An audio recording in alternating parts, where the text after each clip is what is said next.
Naëm Bestanji, je l'ai présenté, militant féministe laïque qui vient de Grenoble. Je crois que dans la salle, vous êtes nombreux à le connaître à travers son travail de décryptage. Mais j'ai envie de vous poser la question, Naëm.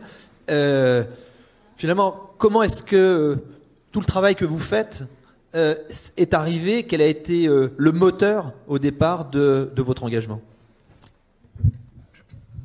Alors bonsoir. Ce moteur, en fait, finalement, il est là depuis toujours. Je suis né, j'ai grandi, j'ai toujours vécu dans un quartier populaire en banlieue de Grenoble. Je suis français, d'origine tunisienne. J'ai eu une éducation musulmane dans une famille qui est très pieuse, donc j'ai une richesse, c'est cette double culture. Et c'est justement cette richesse qui m'a permis de voir la menace très tôt et l'ampleur de la menace pour notre République.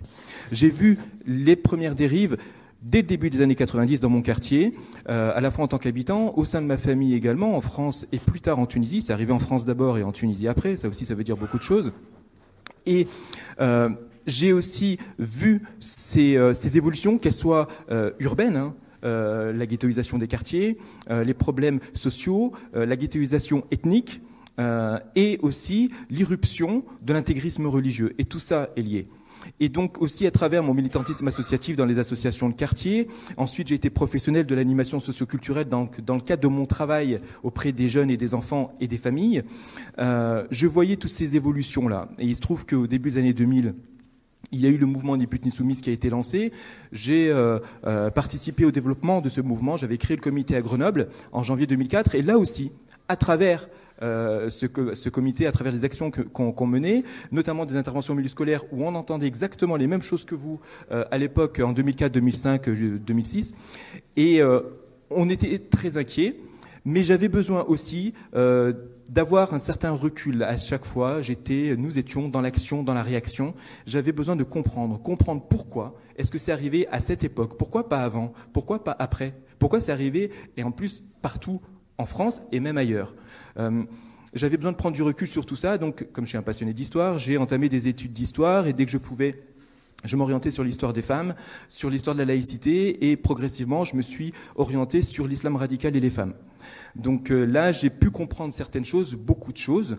Et ensuite, j'ai voulu redevenir simple militant féministe et en souhaitant militer dans des associations où là je voulais militer pour toutes les difficultés que peuvent rencontrer les femmes, l'égalité salariale, les agressions sexuelles, les viols, l'intégrisme catholique qui lutte contre le droit à l'IVG, les intégristes musulmans, etc. Et ben, il se trouve que les associations que je suis allé voir, elles s'intéressaient à tout ça, sauf à l'intégrisme musulman. Elles s'intéressaient à tout, sauf aux problèmes des femmes dans les quartiers populaires. C'était d'ailleurs une des raisons de la naissance de Ni pute ni soumise. Et donc finalement, je me suis retourné vers le planning familial de Grenoble, puisque ce mouvement avait fortement soutenu Ni pute ni soumise. On partageait exactement les mêmes valeurs sur la laïcité, sur l'égalité des sexes, sur l'importance de la lutte pour le corps des femmes, de leur indépendance, parce que sans cela, tout le reste n'est pas possible. Et il se trouve donc que j'ai adhéré à Grenoble et que là, j'ai entendu des discours, des propos qui me choquaient à l'époque. Et aujourd'hui, on appelle ça l'intersectionnalité. C'était en 2012, notamment, on ne voyait plus trop, enfin pas toutes, mais certaines salariées, certaines militantes ne voyaient pas le problème avec le sexisme du voilement, puisque certaines le revendiquent, donc forcément c'est féministe, donc on inverse les concepts. Et puis certaines, notamment au conseil d'administration, une femme qui était salariée ailleurs, rien à voir avec le planning, et qui dans le cadre de son travail ne voyait aucun problème à faire des horaires séparés dans un gymnase pour que des femmes puissent faire du sport sans le regard des hommes et que même le gardien ne devait pas être là. Et ça, c'était au sein du planning familial quand même, hein.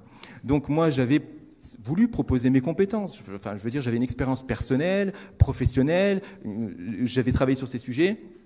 Ça a été refusé à plusieurs reprises. Donc, comme beaucoup d'universalistes au planning familial, ça a été une erreur, je le reconnais aujourd'hui, j'ai décidé de partir, de ne pas renouveler mon adhésion. Ensuite, j'ai voulu tout laisser tomber, j'ai fait autre chose, et il se trouve que je suis un jour revenu à ça. Quelles ont été les raisons alors de ce retour Alors, ce retour, c'est pas les attentats de janvier et de novembre 2015 et de Nice, c'est le Burkini. Pourquoi le Burkini? Pas pour le Burkini en tant que tel, mais pour tout ce qu'il y avait autour. Tout ce qui était dit autour de ça, que ce soit les pour ou que ce soit les contre. Et comme l'a dit tout à l'heure justement Céline, ça a été une sorte de fumée, de détournement pour ne plus parler ou moins parler des attentats. Et là, les propos que j'entendais me surprenaient. Et c'est là qu'on a vu l'émergence médiatique d'un collectif à travers son porte-parole Marouane Mohamed, qui est le CCIF. C'est à cette époque-là, elle était 2016, et il y avait personne en face. Donc il pouvait dérouler tout son discours et personne n'était en face. Sauf les quelques choses que j'entendais qui me choquaient particulièrement, c'est « nous sommes dans un pays laïque, le Burkinais n'a rien à faire sur les plages ». Ou alors « nous sommes un pays catholique ». Alors le Burkinais n'a rien à faire sur les plages. Donc des arguments comme ça, les islamistes politiques boivent du petit lait. Et pourquoi j'ai réagi à ce moment-là et pas pour les attentats ? Parce que j'avais conscience, comme beaucoup, que la plus grande menace pour nos républiques, ce n'est pas le djihadisme. Le djihadisme, c'est des choses graves au nombre de blessés, de morts, de traumatismes, c'est vrai. Mais pour la République et pour le long terme, la plus grande menace, c'est l'islamisme politique. Il faut bien en avoir conscience. Et que...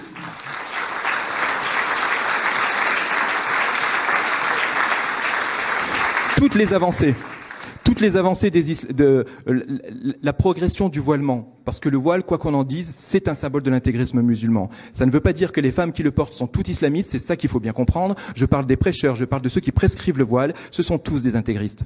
Donc, les intégristes sont obsédés par la sexualité. Ce sont des obsédés sexuels. Donc le voilement des femmes, pour eux, c'est important. Et en tant qu'obsédés, c'est leur arme politique principale. Et c'est le cheval de Troie qu'ils utilisent à travers un autre outil qui est la victimisation permanente. Donc là, j'avais donc conscience qu'il fallait faire quelque chose puisque je me suis dit, bon, c'est vrai qu'il y a des choses pour moi qui me paraissent évidentes et apparemment pas pour tout le monde. Et qu'il y a des politiques, notamment à gauche, qui trahissent les valeurs de gauche, qui trahissent les valeurs républicaines par ignorance ou par inconscience ou par calcul électoral. Je ne sais pas ce qui est pire d'ailleurs. Je me suis mis à écrire. Donc là, je voulais m'investir différemment. Je voulais faire partager au plus grand nombre ce que je pouvais apporter à mon niveau.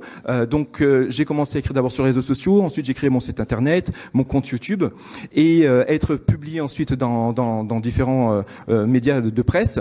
Et il se trouve que au fur et à mesure, j'ai commencé à être entendu et des alertes que j'ai lancées, notamment le planning familial, où je ne voulais pas en parler, parce que je me disais, il faut pas mettre des bâtons dans les roues dans le planning, son travail est fondamental, il est trop important.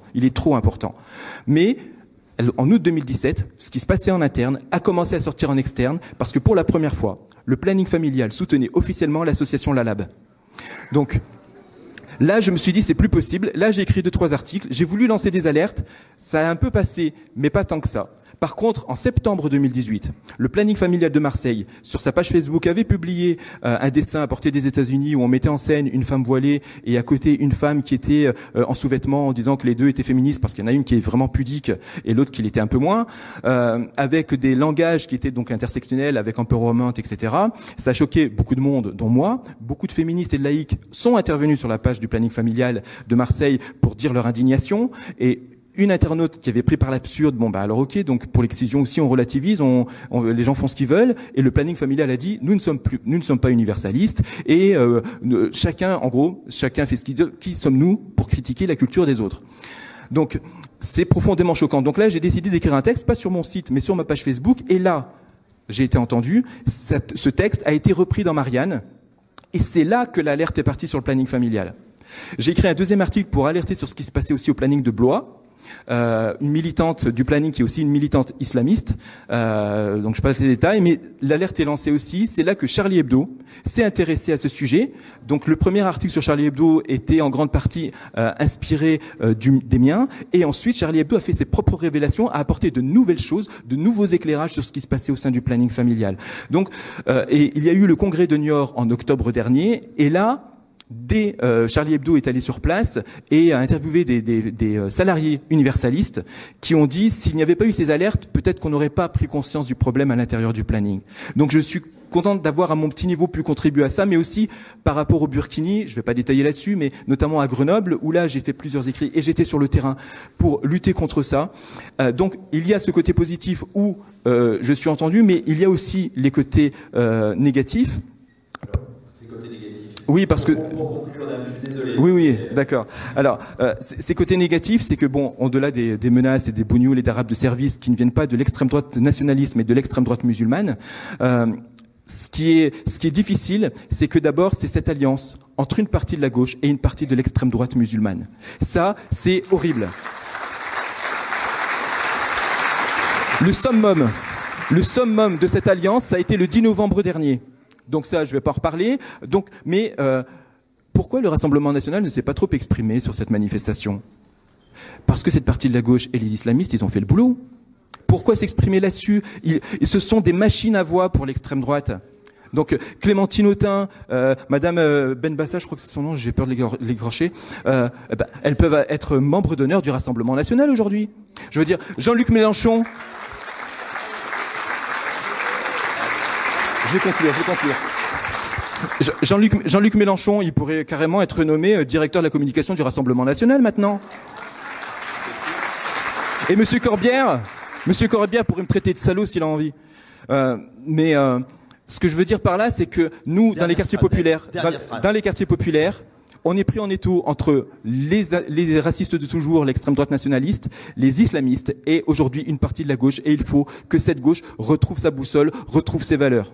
Merci. Merci beaucoup. Alors.